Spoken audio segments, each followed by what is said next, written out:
গোৱালপাৰাৰ বৰপথাৰত এখন শৈক্ষিক সজাগতা সভাত উপস্থিত থাকে প্ৰতিদিন টাইমৰ মুখ্য সম্পাদক নিতুমণি শইকীয়া।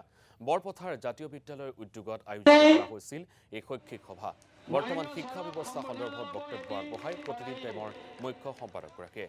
সভাত উপস্থিত থাকে লুইতপুৰীয়া মহাবিদ্যালয়ৰ সহকাৰী অধ্যাপক ডক্টৰ শামছুল আলম, অৱসৰপ্ৰাপ্ত অধ্যক্ষ আব্দুল বাটেনকে ধৰি কেইবাগৰাকীও বিশিষ্ট ব্যক্তি।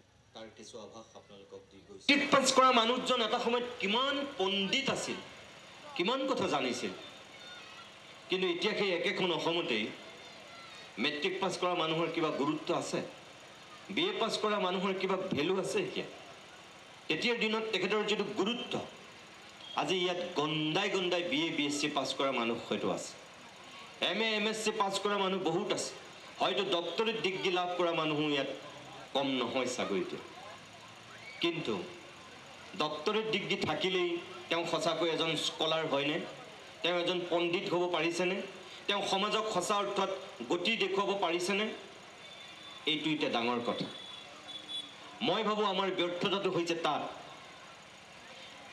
আমাৰ ছাত্ৰ ছাত্ৰীবিলাকক আমি এতিয়া এনেকুৱা এখন পৃথিৱীলৈ লৈ গৈছোঁ য'ত কেৱল প্ৰতিযোগিতা আছে।